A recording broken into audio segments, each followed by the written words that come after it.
یہ زندگی ایک بار ہی ملی ہے، دوبارہ نہیں ملنی. اس وقت ڈاٹا پچھتاوا ہوگا، لوگ کہیں گے یا اللہ ایک بار بھیج دے بس. اب تو آنکھوں سے سب کچھ دیکھ لیا، دوبارہ تو سر سجدے سے نہیں اٹھائیں گے. کہا تجھے بھیجا تھا، پیغمبر بھی بھیجے تھے، کتابیں بھی اتاری. روز مرتے ہوئے لوگ تیرے سامنے تھے، اٹھتے ہوئے جنازے تیرے سامنے تھے، پھیلے ہوئے قبرستان، ڈوبتا ہوا سورج. یہ عارضی دنیا کے کتنے نقشے تمہیں دکھائے، لیکن تو پھر بھی نہ مانا. اب دوسرا یا رب رب ہو کے زلف محمد کی قسمیں کرے، رب رب ہو کے چہرہ انور کی قسمیں کرے، تو میرے امام نے تو قلم توڑ دیا. جس کا حسن اللہ کو بھی بھا گیا، جس کا حسن اللہ کو بھی بھا گیا، ایسے پیارے سے محبت کیجئے. یعنی حسینوں میں حسین ایسے کہ محبوب خدا ٹھہرے. وہ حسن دیا، وہ جمال دیا، وہ خوبصورتیاں دیں کہ انہی کا مقصود ہے. میں آپ کو بتاؤں کہ حضور کا حسن، حضور کا جمال جہاں آرا، حضور کا چہرہ انور، زلف معنبر، حضور علیہ السلام کا جمال نور، آقا کریم علیہ السلام کی سیاہ نورانی آنکھیں، چمکتی ہوئی پیشانی، لب لالی، خط مشکی، چشم غزالی، سراپا نور حضور کا چہرہ، سر تا بقدم نور ہی نور، ایک ایک عضو نور، نور ہی نور، سراپا نور، نور علی نور. 1,44,000 کے قریب صحابہ نے حضور کو دیکھا، لیکن حضور کا جو حلیہ بیان کرتے ہیں ان کی تعداد 3 درجن سے اوپر نہیں ہے. وہ ایک دوسرے سے پوچھتے تھے حضور کیسے تھے. یار جب دیکھا تھا تو پھر تم ہمیں کیوں پوچھتے ہو. اللہ اکبر. تو 2 باتیں ہیں. ایک تو یہ تھا کہ حضور کو کسی نے جی بھر کے دیکھا ہی نہیں، ہمت نہیں تھی. ہند بن ابی حالہ سے حضرت حسن نے ایک سوال کیا. حضرت ہند بن ابی حالہ حضرت امام حسن اور امام حسین کے ماموں لگتے ہیں. انہوں نے اپنے ماموں سے پوچھا کہ ماموں جان آپ نے تو حضور کو دیکھا ہے، بتاؤ حضور کیسے تھے. یہ سوال ہو سکتا تھا، ماموں پوچھ سکتے تھے کہ تم تو گود میں کھیلتے رہے ہو، تم کیوں پوچھتے ہو. کوئی اور آئے جس نے دیکھا نہیں سنا ہے وہ تو پوچھے تو میں اس کو بتاؤں، تو تم کیوں پوچھ رہے ہو.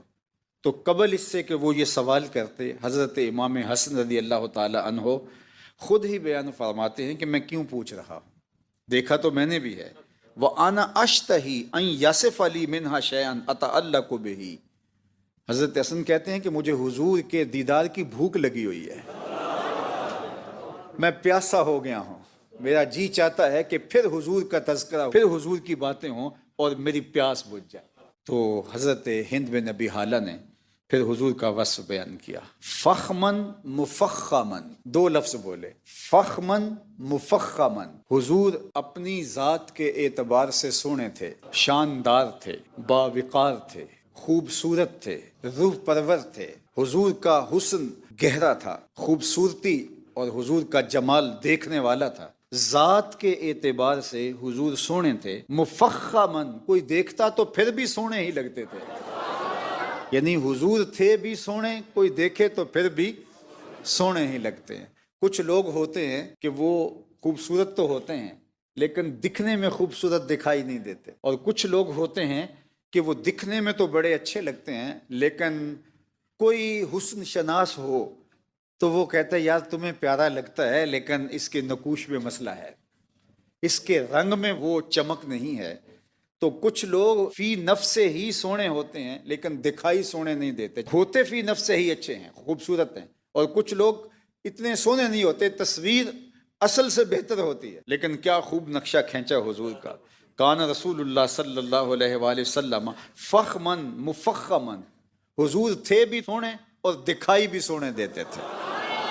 اللہ اکبر. ام معبد کے 2 لفظ ہیں، ابہ الناس احسنہ من بعید وَأَجْمَلُهُ مِنْ قَرِيبٍ. کیا بتاؤں کتنا سونا تھا، دور سے آ رہا تھا سونا لگتا تھا، نیڑے آیا تو اور سونا لگتا. اللہ اکبر. اور حضرت ابو ہریرہ کہتے ہیں کل قمر لیلۃ البدر. حضور کیسے تھے؟ 14ویں رات کے چمکتے ہوئے چاند کی طرح تھے. پھر کہا لم ارا قبلہ ولا بعدہ مثلہ. حضور جیسا نہ پہلے ہوا نہ بعد میں ہوا.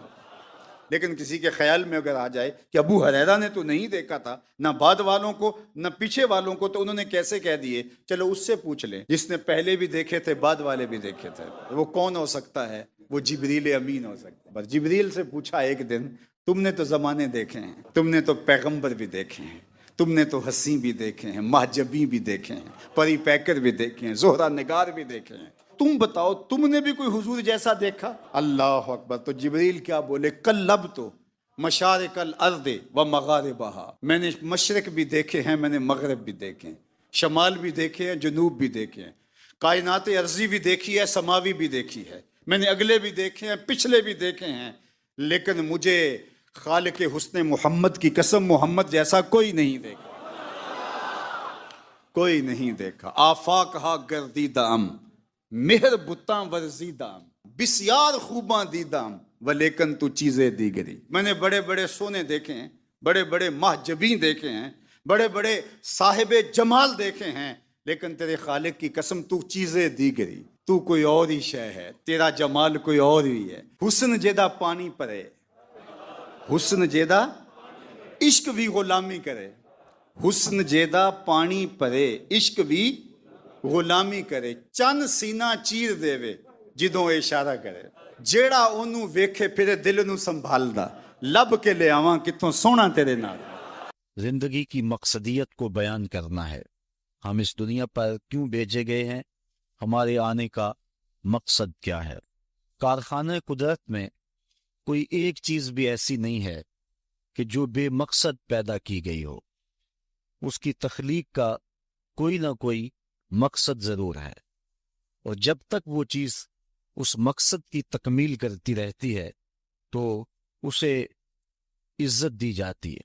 جب مقصد پورا کرنا چھوڑ دے تو اسے کوئی عزت اور کوئی تکریم نہیں دی جاتی. یہ مائک ہی ہے, اس کا مقصد ایمپلیفائر تک آواز پہنچانا ہے, اور اس کے ذریعے سے یہ آواز آگے آپ تک پہنچ رہی ہے. لیکن اگر یہ کسی فنی خرابی کی وجہ سے اپنے مقصد تخلیق کو چھوڑ دے اور یہ ایمپلیفائر تک آواز نہ پہنچائے تو پھر اس خوبصورت جگہ پر اس کو سجایا نہیں جائے گا, اس کو یہاں سے اتار کر کے کباڑ خانے میں پھینک دیا جائے گا. یہ اب بہت قیمتی ہے اور بہت اچھی جگہ پہ اس کو مرتبہ دیا گیا ہے, لیکن پھر اس کی کوئی توقیر نہیں ہوگی. اسی طرح کائنات کی ہر شے اور ہر چیز اپنے مقصد کی جب تک تکمیل کرتی رہتی ہے تو عزتوں کی مسند پہ اسے بٹھایا جاتا ہے, اور جب مقصد پر عمل کرنا چھوڑ دے اور مقصدیت سے عاری ہو جائے تو پھر اس کی کوئی توقیر اور کوئی عزت نہیں رہتی. اللہ تعالیٰ جل شانہ نے حضرت انسان کو بھی کسی مقصد کے لیے پیدا کیا ہے, بے مقصد اس کو پیدا نہیں کیا گیا ہے. اس کائنات کے اندر چھوٹے چھوٹے جانور بھی بے مقصد پیدا نہیں کیے گئے, انسان تو مقصود ہے کائنات کا. یہ کیچوا جس سے مچھلی ہم پکڑتے ہیں, یہ سمجھتے ہیں کہ یہ فضول سی چیز ہے, لیکن جن کھیتوں میں کیچوا پایا جاتا ہے ذمہ داروں سے پوچھیں کہ وہاں زرخیزی بڑھ جاتی. اسی طرح میں نے ایک جگہ پہ ایک شخص کو دھاگے کے ساتھ یہ کیچوے باندھ کر کے دھوپ میں خشک کرتے ہوئے دیکھا. تو میں نے اس حکیم صاحب سے پوچھا کہ اس کا مقصد کیا, تو وہ کہنے لگے کہ یہ دوائیوں میں بھی استعمال ہوتا ہے, اس کے بدن میں فولاد ہوتا ہے. اسی طرح یہ کانٹا لگا کر کے مچھلی پکڑنے کے کام بھی آتا ہے. اتنا نحیف نزار اور کمزور جسم جس کے اندر ہڈی بھی نہیں ہوتی, اس کے یہ 3 فوائد بالکل ظاہر ہیں. اس کے علاوہ بھی بہت سارے فوائد ہوں گے جو ہماری نظر میں نہیں ہیں. اسی طرح یہ مینڈک جو ہوتے ہیں, یہ ذمہ داروں سے پوچھیں کہ آج کل چاول کی فصل کے لیے یہ کتنے مفید ہیں, اور یہ کیڑے مکوڑے پیدا ہوتے ہیں جو فصلوں کے اندر, ان کے لیے یہ کتنے بہتری کی ضمانت ہے. تو ہم وہ چیزیں جن کے فوائد ہماری نظر میں نہیں ہیں, لیکن وہ بھی چیزیں فوائد سے خالی نہیں ہیں. تو جب یہ کیڑے مکوڑے, یہ حشرات الارض, یہ مینڈک اور کیچوے, یہ بھی بے مقصد پیدا نہیں کیے گئے, تو جس کے گرد پوری کائنات کا چرخ گھومتا ہے اور جس کے لیے پوری کائنات کو تخلیق کیا گیا ہے, وہ انسان کیا بے مقصد پیدا کر دیا گیا ہے؟ اس کی تخلیق کا کوئی مقصد نہیں ہے. یقیناً اس کی تخلیق کا کوئی مقصد ضرور ہے, اس کی تخلیق کا کوئی مدعا ضرور ہے۔ اللہ تعالیٰ جل شانہ نے اس مقصد کو، اس مدعا کو قرآن مجید میں بیان فرمایا، ارشاد کیا وما خلقت الجن والانس الا لیعبدون، ہم نے جن و انس کو اس لیے پیدا کیا ہے کہ وہ میری عبادت کریں۔ انسان کی تخلیق کا مقصد اور مدعا اللہ تعالیٰ جل شانہ کی عبادت کرنا ہے۔ اللہ تعالیٰ جل شانہ کی عبادت اس لیے نہیں کہ اس کو بندوں کی عبادت کی ضرورت ہے، اسے کوئی غرض ہے۔ بندوں کو تخلیق اس نے اس لیے کیا ہے کہ وہ مجھے پوجیں گے اور میری عبادت کریں گے تو کوئی مجھے فائدہ ہوگا۔ اللہ تعالیٰ جل شانہ ایسی کسی غرض سے پاک ہے۔ خود ارشاد فرمایا ما ارید منہم من رزق وما ارید ان یطعمون، نہ تو میں اس سے کوئی رزق چاہتا ہوں اور نہ یہ چاہتا ہوں کہ وہ مجھے کھلائیں، چونکہ وہ کھانے سے بھی پاک ہے اور اسے رزق کی بھی ضرورت نہیں ہے، بلکہ ان اللہ هو الرزاق ذو القوۃ المتین، اس کی شان یہ ہے کہ وہ خود رزاق ہے، وہ پوری دنیا کو دینے والا ہے اور وہ قوتوں کا مالک ہے۔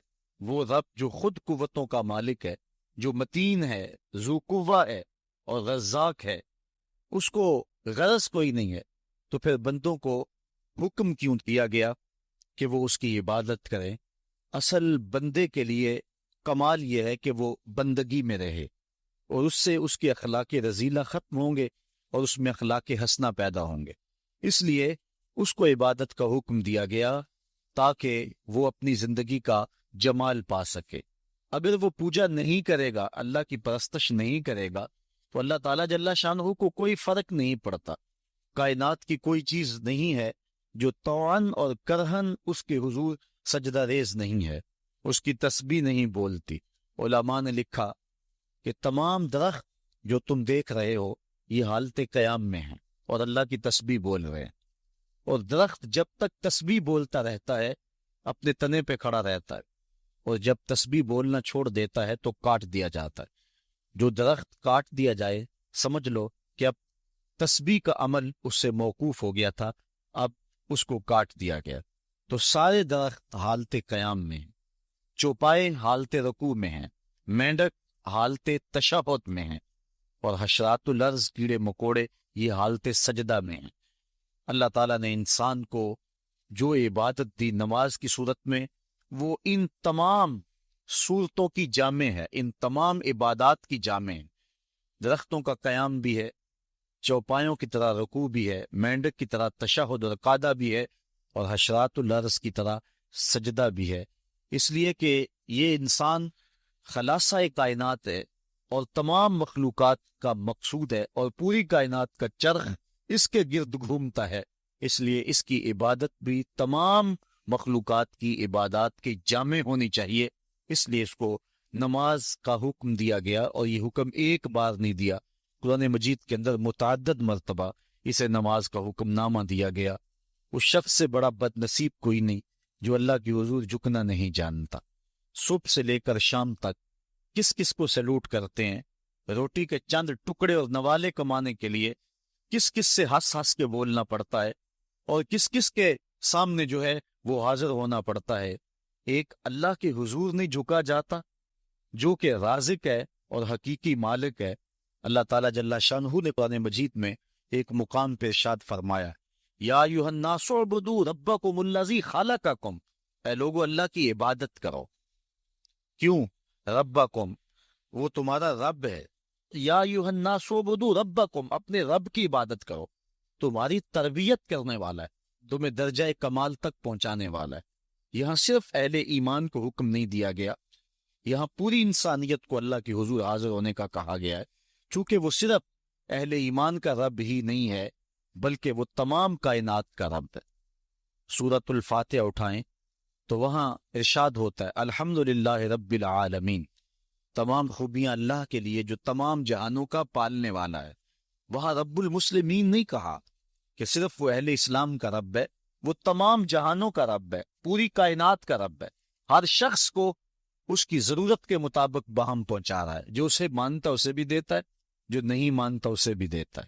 کبھی ایسا نہیں ہوا کہ اس کی حضور کوئی سجدہ ریز نہ ہوتا ہو اور اس نے اس کے رزق کے دروازے بند کر دیے ہوں، سورج کو حکم دیا ہو اس کے گھر میں روشنی نہ بھیجنا، یہ میرے نافرمانوں کا گھر ہے۔ آپ 3 مہینے بل نہ دیں تو وابڈا والے آپ کا میٹر کاٹ دیں گے، آپ بل نہ دیں تو گیس والے آپ کا میٹر کاٹ دیں گے، ٹیلی فون کا بل نہ دے تو وہ تار کاٹ دیں گے، لیکن ساری زندگی کوئی اس کی حضور سجدہ ریز نہ ہو، کبھی اس نے چاند کو حکم نہیں دیا اس کے آنگن میں چاندنی نہ بکھیرنا، یہ میرے نافرمانوں کا گھر ہے، کبھی ہوا کو نہیں کہا اس کے ویڑے میں آکسیجن نہ پہنچنے پائے، یہ نافرمانوں کا گھر ہے، بلکہ سورج جس طرح روشنی حضرت بایزید بستامی کے گھر میں بکھیرتا ہے اس آسی کے گھر میں ایسے ہی بکھیرتا ہے۔ یہ اس کی ربوبیت ہے جس کا عموم پوری انسانیت کو فیض دے رہا ہے۔ حضرت ابراہیم علیہ السلام کی عادت تھی کہ مہمان کے بغیر کھانا نہیں کھاتے تھے، اور جو کھانا مہمان کے ساتھ کھایا جائے اس کا حساب بھی نہیں ہوگا، ساری زندگی یہ ان کو معمول رہا ہے۔ اور مہمان تمہارے گھر میں آ کر کے تمہارا نہیں کھاتا، وہ اپنا حصہ خود لے کر کے آتا ہے۔ مہمان کو دیکھ کر کے ناک منہ نہیں چڑھانا چاہیے، خوشی کے آثار چہرے پہ ظاہر ہوں کہ اللہ تعالیٰ نے یہ مہمان مجھے عطا فرما دیا ہے۔ تو حضرت ابراہیم علیہ السلام کی یہ عادت تھی کہ مہمان کے بغیر کھانا نہیں کھاتے تھے۔ ایک دن بھوک لگی، گھر والوں کو کھانا پکانے کا کہا اور خود مہمان ڈھونڈنے نکلے۔ ایک شخص کو جو کہ بوڑھا تھا لے آئے، دسترخوان پہ بٹھایا، کھانا جب لگ گیا تو اس کو کہا اللہ کا نام لے کے شروع کرو۔ اس نے کہا میں تو اللہ کو نہیں مانتا۔ آپ نے فرمایا کہ میں تیرے سے کوئی ربط، رشتہ اور تعلق نہیں رکھتا، اللہ ہی کے نام پہ تجھے کھلا رہا ہوں، تو میرے رب کا نام تجھے کم از کم لینا چاہیے۔ اس نے کہا میں تو بتوں کا پجاری ہوں اور روٹی کے چند ٹکڑوں کے لیے اپنے بتوں سے بے وفائی نہیں کر سکتا۔ آج لوگ چائے کی پیالی پہ دین بیچ رہے ہیں، لیکن دیکھیے وفا کی ریت نبھا گیا نا۔ اس نے کہا کہ میں بتوں سے بے وفائی روٹی کے ٹکڑوں اور چند لقموں کے لیے نہیں کر سکتا۔ حضرت ابراہیم علیہ السلام بولے جب تو اتنا غیرت مند ہے کہ میرے رب کا نام نہیں لیتا اور اپنے بتوں سے بے وفائی نہیں کر سکتا، تو پھر میرا بھی تو کیا لگتا ہے، اگر میرے رب کو نہیں مانتا تو میں تو کھانا اس رب کے نام پہ کھلاؤں گا، کھاتا ہے تو ٹھیک، نہیں تو تیری مرضی۔ وہ حضرت ابراہیم علیہ السلام کے دسترخوان سے اٹھ کے چلتا بنا، وہ گیا تو جبریل امین حاضر ہو گئے، سلام دیا، سندیسہ سنایا۔ رب کہتا ہے اے میرے خلیل، تو نے میرا ایک بندہ ناراض کر دیا۔ یا اللہ، وہ تیرا بندہ تھا، وہ تو تیرا نام لینا گوارا نہیں کرتا تھا، اور تو فرما رہا ہے کہ وہ میرا بندہ تھا۔ ارشاد ہوا ابراہیم بتاؤ اس کی عمر کتنی ہوگی؟ یا اللہ 80 سال کے قریب ہوگی۔ کہا اتنا عرصہ ہو گیا نا میں اس کو رزق دے رہا ہوں، تم ایک دن نہیں کھلا سکے؟ اب حضرت ابراہیم اس کو ڈھونڈ رہے ہیں، وہ دور پہاڑ پہ جا چکا ہے، اس کے قریب پہنچے، کہا میاں کھانا ٹھنڈا ہو رہا ہے جلدی آؤ۔ اس نے کہا ایک شرط ہے، تمہارے رب کا نام نہیں لوں گا۔ کہا نہ لینا آؤ۔ تو کہنے لگا لہجے میں اتنا گداز، اتنی نرمی کیسے آ گئی؟ تم تو کہتے تھے رب کے نام کے علاوہ کھلاؤں گا نہیں۔ کہا کہ اسی رب کا ہی تو پیغام آیا ہے کہ میں بھی اس کو دے رہا ہوں۔ اس نے کہا اگر تیرا رب اتنا اچھا ہے تو کھانا بعد میں کھائیں گے، پہلے اس کا غلام بنا لے مجھ کو۔ تو وہ رب ہے سب کا، ہمارا حق ہے کہ ہم اس کی پوجا کریں۔ تو اللہ تعالیٰ جل شانہ نے ارشاد فرمایا یا ایھا الناس اعبدوا ربکم، اپنے رب کی عبادت کرو۔ ایک تو وہ تمہارا رب ہے، اور پھر الذی خلقکم، اس نے تمہیں پیدا بھی کیا ہے۔ توجہ چاہوں گا، کتنی شان ہے کہ اس نے تخلیق بھی کیا اور پھر اس نے تمہاری تربیت بھی کی۔ جو تخلیق بھی کرے اور تمہاری تربیت بھی کرے، کیا اس کا حق نہیں ہے کہ اس کی حضور سجدہ ریزیاں کی جائیں؟ ساری زندگی انسان ماں کی خدمت کرتا رہے تو بتاؤ ماں کی خدمتوں کا بدلہ دے سکتا ہے؟ ماں کے پیار کا صلہ دے سکتا ہے؟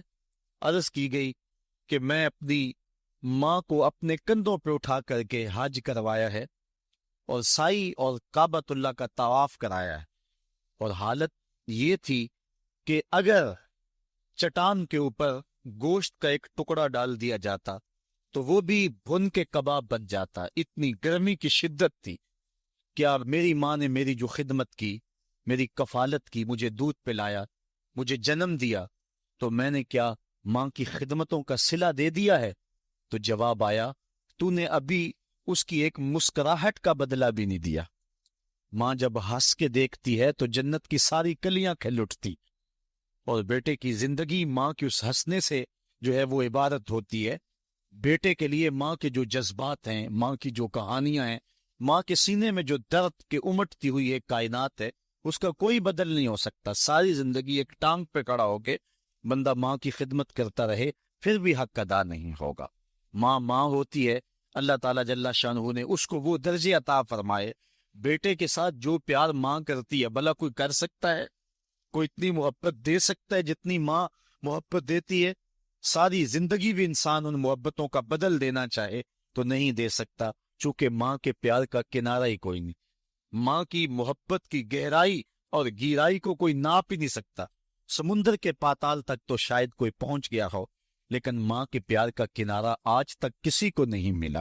کبھی دیکھا نہیں، جب بچہ گھر سے نکلتا ہے تو دنیا کو عقل و بینش کا درس دینے جاتا ہے، لوگ اس کے ایک ایک جملے کے لیے کان لگائے کھڑے ہوتے ہیں، کوئی ایک لفظ بھی ضائع نہ ہو جائے۔ دنیا کے بڑے بڑے سکالر بڑی بڑی یونیورسٹیوں اور جامعات میں جاتے ہیں اور لوگ ان کی ایک ایک بات کو موتی سمجھ کے قبول کرتے ہیں، لیکن وہ جو زمانے کو زندگی کا درس دینے گھر سے نکلتا ہے، جب گھر سے نکلنے لگتا ہے، ماں دیہات کی رہنے والی ہو یا گلبرگ کی رہنے والی ہو، ماں اس کو کہتی ہے بیٹے سڑک دھیان سے عبور کرنا۔ جو دنیا کو عقل سکھانے جا رہا ہے اس کو اتنا ہی نہیں پتا کہ سڑک عبور کیسے کرنی ہے، لیکن یہ ماں کے پیار کا ایک روپ ہے، یہ ماں کی محبت کا ایک انداز ہے۔ اللہ تعالیٰ نے اس کے سینے میں دھڑکتا ہوا جو دل رکھا ہے اور تڑپتی ہوئی جو ممتا رکھی ہے، وہ ایک مثال بنی ہوئی ہے کہ کسی نے کسی کو کہا کہ میں تیرے پہ راضی تب ہوں گی کہ اگر تو اپنی ماں کا کلیجہ نکال کے لے آئے۔ اس بدبخت نے اپنی اس محبوبہ کی خواہش کو پورا کرنے کے لیے اس اقدام کی تیاری بھی کر لی اور جا کے ماں کا سینہ چیرا اور اس کا کلیجہ نکالا، اور اپنی اس محبوبہ کی خوشنودی کے لیے تیز تیز آ رہا ہے کہ میں اس کو دکھاؤں کہ میں نے یہ کارنامہ بھی سر انجام دے دیا اور یہ چوٹی بھی سر کر لی ہے۔ تو تیزی سے آ رہا تھا، راستے میں ٹھوکر لگی، جب گرا تو کہتے ہیں ماں کے کلیجے سے آواز ہے پتر چوٹ تو نہیں آئی ہے۔ یہ ماں کے پیار کا روپ ہے، یہ ماں کی محبت کا انداز ہے۔ دنیا والوں، ماں کی قدر کو ضائع نہ کرنا، ماں کے پیار کو اور اس کی محبت کا صلہ دے تو نہیں سکتے، لیکن ساری زندگی ماں کی نوکری کرنا اور اپنے باپ کی زندگی کے اندر کبھی بھی نافرمانی نہ کرنا، یہ سعادت مندی اور خوش نصیبی ہوتی ہے۔ حضور نے منبر کی 3 سیڑھیوں پہ قدم رکھتے ہوئے آمین آمین کہا تھا، تو بعد میں پوچھا گیا حضور آپ نے ہر سیڑھی پہ قدم رکھتے ہوئے آمین کہا تو یہ کیا ماجرا تھا؟ فرمایا جبریل آئے تھے، انہوں نے مجھے کہا تھا اس شخص کی ناک خاک آلود ہو جو ماہ سیام رمضان المبارک کو پائے اور پھر کثرت عبادت سے اپنی بخشش نہ کروا سکے، تو میں نے آمین کہا۔ پھر کہا اس شخص کی ناک خاک آلود ہو جو والدین کو بڑھاپے میں پائے اور جنتی نہ ہو سکے ان کی خدمت کر کے، تو میں نے آمین کہا۔ پھر جبریل نے کہا اس شخص کی ناک خاک آلود ہو جس کے سامنے آپ کا ذکر کیا جائے اور آپ پر درود نہ پڑے، تو میں نے آمین کہا۔ تو وہ شخص کتنا بد نصیب ہے جو والدین کو ناراض کر لیتا ہے۔ میں کہتا ہوں ساری کائنات ماں کے قدموں تلے ہے، بلکہ میرے محبوب نے جنت کو ماں کے قدموں تلے قرار دیا۔ الجنت تحت اقدام الامہات، جنت ماں کے قدموں تلے ہیں۔ حضرت بایزید بستامی کہتے ہیں میں نے اپنی ماں کے آگے ہاتھ جوڑے، میں نے کہا امی تیرے حق ادا کروں یا اللہ کے حق ادا کروں؟ 2 ہستیوں کے حق مجھ سے ادا نہیں ہو سکتے، اپنے حق تو معاف کر دے، اللہ کو میں راضی کر لوں گا۔ ماں پھر بھی ماں ہوتی ہے، ماں نے کہا جا بیٹے میں نے اپنے حق معاف کر دیے۔ حضرت بایزید کہتے ہیں میں 12 سال جنگلوں میں گھومتا رہا، ایک دن مجھے خیال آیا بستان کے قریب سے گزر رہا تھا کہ چلتے چلتے ماں کو سلام کر جاؤں، دروازے کو دستک دینے لگا تو اس احساس نے ہاتھ روک لیا کہ ساری زندگی ماں کو سکھ تو دیا نہیں، دکھ بھی کیوں پہنچاؤں؟ ماں اب سو رہی ہوگی اور میں دروازہ ناک کروں گا تو ماں اٹھے گی۔ سردیوں کی لمبی رات تھی، میں دروازے کے ساتھ لگ کے کھڑا رہا کہ چلو جب ماں بیدار ہوگی تبھی میں دروازے پہ دستک دوں گا۔ کہتے ہیں جب سحری کا وقت ہوا تو اندر سے جو نالی آتی تھی وہاں سے پانی آیا، میں سمجھ گیا کہ میری ماں تہجد کے لیے اٹھی ہے۔ کہتے ہیں میں نے دروازے کو دستک دی